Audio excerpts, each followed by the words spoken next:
Hello, everybody, and welcome back to Big League Breakdowns for day 25 of Around the League in 30 days. As we are heading to the Northwest and the Seattle Mariners, my name is Tyler.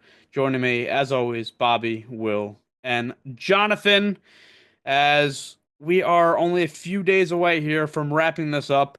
But Seattle, definitely a team that has a lot to talk about as we round out our list. Probably out of the last couple of teams, the most to talk about because of what they didn't do this offseason, which we will get to in a second.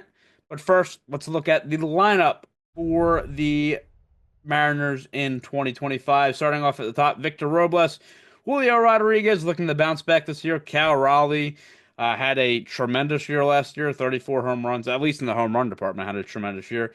Randy Arozarena hoping to recapture some of his own form. Luke Raley. Down at the bottom, Jorge Polanco does end up coming back after one of his worst, actually his worst ever season in the majors. Pirate legend Rowdy Tellez and Donovan Solano are the additions to the team on offense. What great additions. And then looking at their rotation, of course, one of the best in the MLB, if not the best. Logan Gilbert, Luis Castillo, Bryce Miller, Brian Wu, and Emerson Hancock on the list right now for the opening day. There is an injury issue right now for George Kirby, so we'll see when he is able to come back. Because right now, not sure as of recording.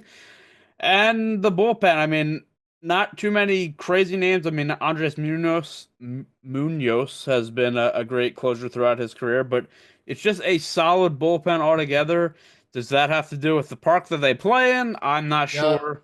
But yeah, I mean, really up and down. This is a great pitching staff from the starters to the bullpen, and that is all we have for the projected rotation going into I thought you were going to sign 2025. off. That's all we have for this one. Goodbye. No, we have a lot to talk about, and again, we have to talk about what they didn't do this I was about to offseason. say, Is that's enough about the pitching staff. Now let's get into this crappy lineup. I mean, What lineup? Oh, yeah. we the Mariners were a team in 2024 that held first place for a while. They have the best pitching staff in the league and should be a playoff team, but their offense was like historically bad in 2024. And what did they do to address that? Not much of anything. So, do you see anything changing with the offense this year? I mean, they didn't really add anything, but are guys going to bounce back? Like, what happens to this offense in 2025? I want to hate this team so much, just if anything, because they make me angry for what they did not do. And like, it just seems like they had all the opportunity in the world to get better. But I will admit, when looking more into the stats last season, there were a lot of guys that underperformed big time or they didn't have a full season of. JP Crawford was barely hitting over the Mendoza line. Jorge Polanco had the worst season of his career, but also supposedly he was hurt for a good chunk of that season. Or at least he was, I shouldn't say hurt, but like dealing with something. Um, you didn't have a full season from Randy Arozarena. One thing that was a bright spot is that somehow Victor Robles became the best leadoff hitter in baseball. And I don't know how that's possible. So to expect all the hitters to be that bad again, regardless of what the ballpark does or does not for hitters, I feel like it's just not gonna happen. Even Julio Rodriguez, by the few standards he put up the couple years prior, was below them. So I expect the team to bounce back offensively, but I mean, I don't know. It's like I thought they were gonna 85 wins still feels like, considering how bad their offense was, a lot. Um, I don't know if I it's weird because I just feel like that seems like what I would expect from this season, but from a team that did that last year with how bad of an offense, it's like, do you really think maybe 90 is not out of the ballpark? I think, yeah, I mean, it's a tough question because we know from previous years that the core of this team is legitimate. But a lot of guys took a step back last year, and every big name that is out there, free agent or trade, has been mocked to go to the Mariners, and they've kind of sat there and done nothing. I don't know if it's a money issue. I really don't think it's know. trades. I mean, I Yeah, think it is partially fun, so I think they rely heavily on trades because of that. yeah, and again, maybe that's the case. I'm not sure, but John, I mean, for an offense that again was as bad as they were last year, why and how were they so complacent again with the pitching staff that they have? I yeah, I honestly have no answer as to why they were so bad. I will say this, for as bad as this offense was, for you not to address that at all is ridiculous. I mean, your team batting average was 224. Your team on base percentage was 311 and your team slugging percentage is 376. Like, what are you doing? You had issues and you just decided to ignore them. Kind of like how I'm ignoring our producer who's being a knucklehead on the camera right now. We all just I uh got don't know. flashed. I'm just I don't know what gonna you you're did a talking great about. job of not yeah, breaking. I thought you didn't yeah, see it. That's a yeah. great No, job by you. I saw it. I was like, why am I seeing this man's Chesticles. unmentionables? Oh god. All right. So yeah, they had a crazy bad year, and what do? They bring in Donovan Solano, who actually I think is a little bit underrated of a player, but he's not groundbreaking to what he's going to give you in Seattle. I mean, he batted 286 last year and 309 plate appearances.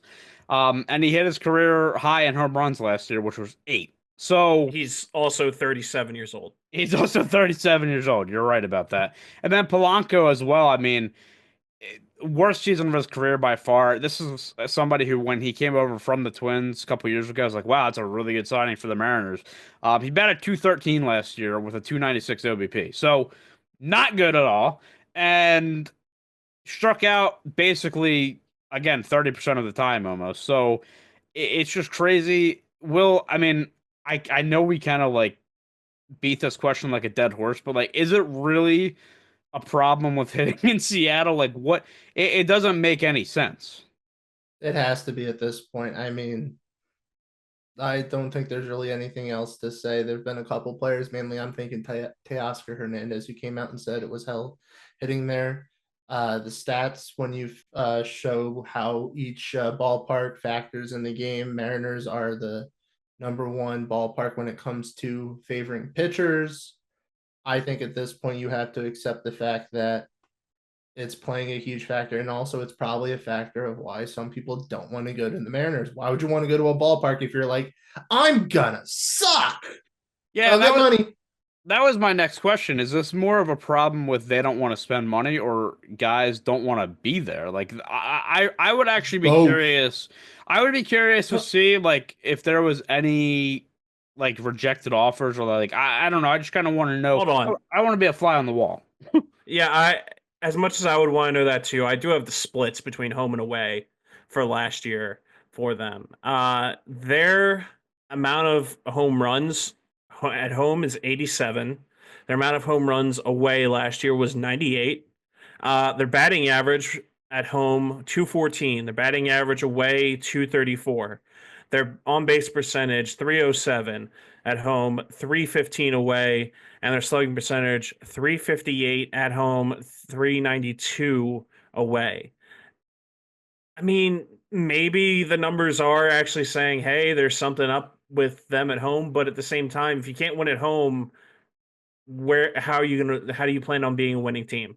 And I they're think the and ultimate culprit is Julio Rodriguez takes half a season to figure out how to hit in his own ballpark because he hits 264 as a career in his career in the first half, but he hits 300 in the second half. Sometime in July, he's like, "All right, I've seen enough pitches. I know what I'm doing." Well, I, apparently their batter's eye affects right-handed hitters. Good thing he doesn't Guess bat what right. Julio is? yeah, John, like those numbers on the road aren't glamorous. They definitely are improved from home. But I wonder if maybe it's like, all right, we can't hit for shit at home. Maybe that brings down their confidence and they're not hitting as well on the road. I don't know. Regardless of the situation, That just seems like an excuse, Ty. it probably is, but they'll go with that because they need anything. But I think that you But know, that ballpark has been open since what? it's been 2000 it's been a while, 2001. yeah. Yeah. So it's 2025. Why are we just bringing this to light now? because now Yeah. they're a Nothing playoff has team really again. changed. Yeah, Cool. they're They a were a playoff playoff team team. again. They were a playoff team with Ken Griffey Jr. Why didn't Ken Griffey Jr. say something? Pre You 2001. know. Maybe I don't know. Well, he also bats left, so that actually Yeah, he that might doesn't make care. It sense. was pre 2001 also. Who cares?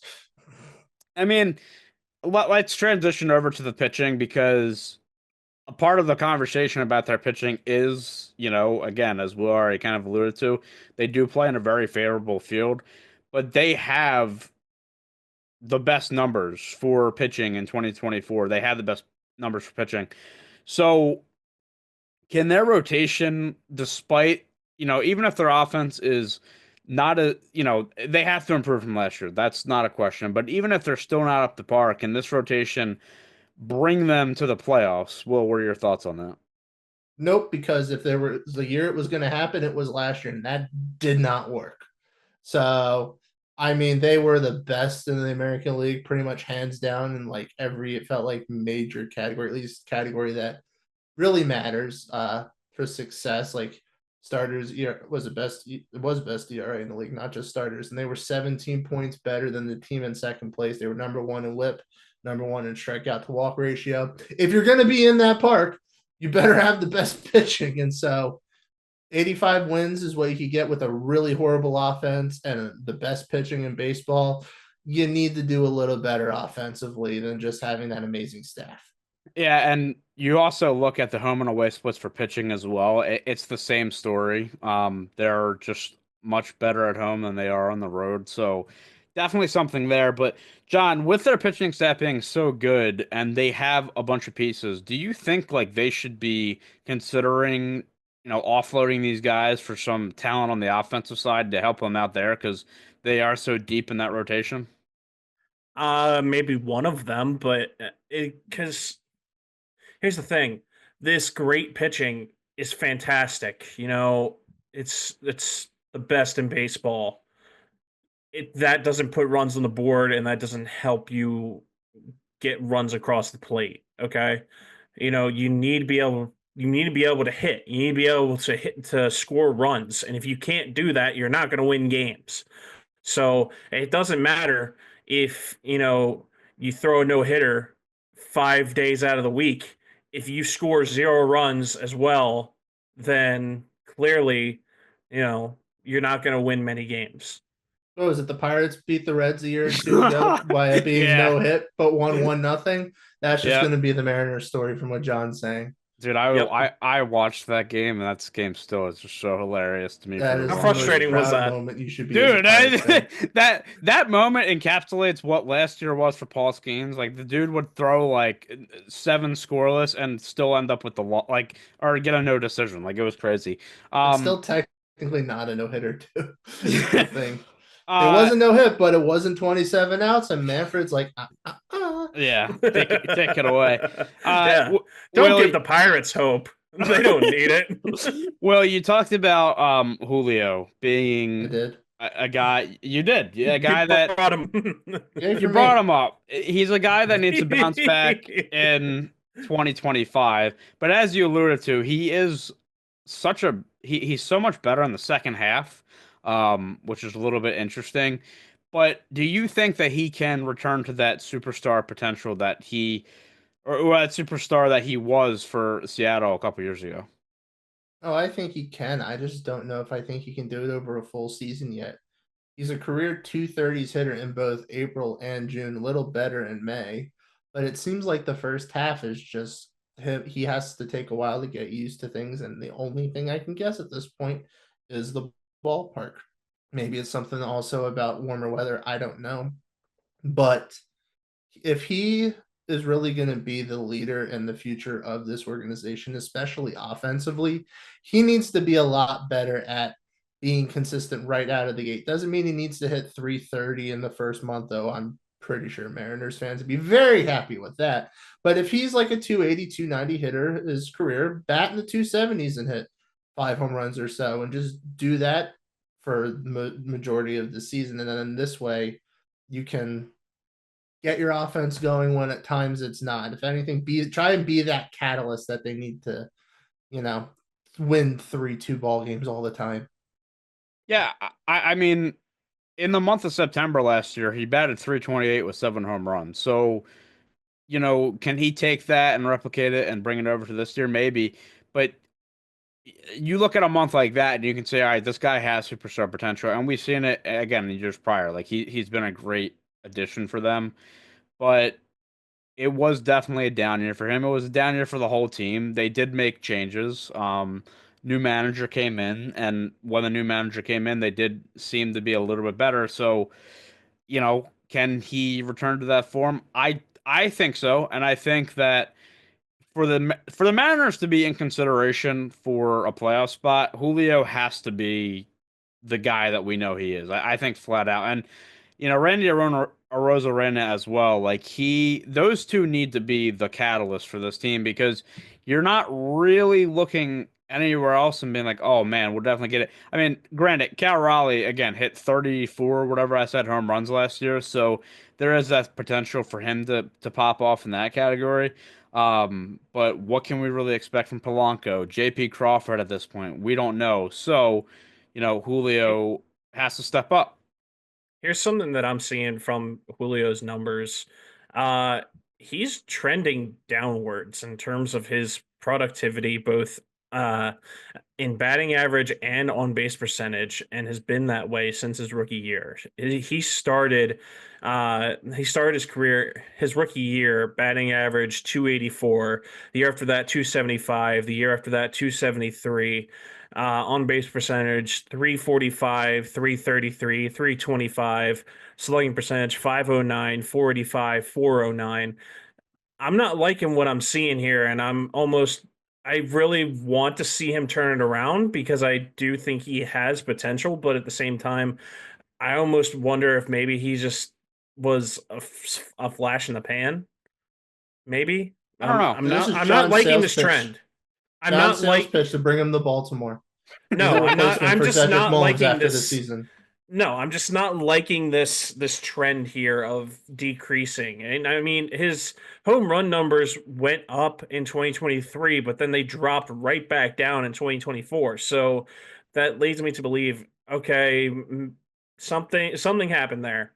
And I don't know if it's the ballpark. I don't know if it's, more games. I don't know if it's he got that he's getting I don't think it's he's getting hurt because he's playing, 132, 155 and 143 games in that span, which equals 430. Look at that. Thank you, Quick baseball Yay, math. reference. math. Look at that math. So Fast he's math. played he's played 430 games over the span of 3 years. So I don't like this trend. And honestly, if I'm the Mariners, I'm looking to see him, really bounce back and really increase those numbers. I mean, we've seen it with guys high batting average, low home run totals. We've seen guys high home run totals, low batting average. What is Julio going to be? I think is the real question here. Putting this all together, is Seattle still in playoff contention? I mean, Pacoda projects them at 85.7 wins this year. I think that their division got better and worse at the same time. With Texas being a team that's definitely going to be back. We'll see what Houston provides. But with the lack of additions on offense, with that pitching staff, what is your outlook for them in 2025? My outlook is that they're going to be in contention, and that's about all I can say at this point because it's one of those things where one day I'm going to be really pissed at them, hate them, and probably put them lower in my projections. And then the next day, I'm going to be feeling a little easier on them, be like, you know what? Their offense is going to be better this year. So why am I not expecting them to get 5 more wins? I just don't know what to expect, I guess, out of the offense is the thing. And after they made the playoffs, breaking their postseason slump curse, whatever you wanted to call it, I'm almost worried they're going to go right back into it. Yeah, it is possible. And then, again, History of failure. what what do they do? I guess the question, because John, I'll ask you this question. I mean, they were somewhat reluctant, or at least that's what we think from the outside, to add in the offseason. So do you see them like if we're kind of having similar problems through this year where we're having great pitching, but our offense is still struggling, do you think they'll actually go out and try to trade for somebody? I mean, they did it last year with the Rosarena. If they don't go out and get a bat to help them, I really don't think that offensively they can stand up to major league pitching and really be true contenders. I think that unless they do something drastic, and when I say drastic, I mean really bringing in somebody that's going to get this offense in gear, then they are going to be the pretenders that they've been for the past couple years. Nolan Arenado to Seattle, baby. Well, it's funny you bring that up because our next episode is on the Cardinals, and there's probably going to be some talk about Arenado going Get Jordan Walker back to third. going out of I St. Louis. mean, So. listen, might as well. What do you have to lose? You know what? Screw this. We're gonna go right into our Cardinals episode. Boom, 2 for 1. Hey, listen, you're there right now with Solano. Might as well, he's 37. Might as well go with Arenado at 33. Why not? If Solano hits under 270, it's 100% the ballpark. Yeah, Well, that's actually- true. That's a good point. Actually, hold on a second. Arenado's a righty. Shit. Yeah. Yeah, Well, I that's didn't true. say he'd go there and be good. They're gonna build a lineup of all lefties and then be need in switch trouble they're gonna be in trouble when they face a lefty on the mound. Listen, that is just a good way to counter most of the rotations in this league. That's all it is. They're just thinking ahead of the game. Like batting with a blindfold up there if you're a right-handed hitter. That's how you But need to practice. yeah, that is all for us here on day 25. Did I say 25? Oh my goodness, only a couple more left. You can follow us on Twitter at BL_breakdowns, big league breakdowns everywhere else. Make sure to like the video if you liked it. Subscribe to the channel for more as we head to day 26 next. Where again, we are heading to St. Louis to talk about the Cardinals. You'll have to wait for that tomorrow, but for us, we will be getting into it right now. But until No. then, we will see you next time. Wear your We won't. seatbelt.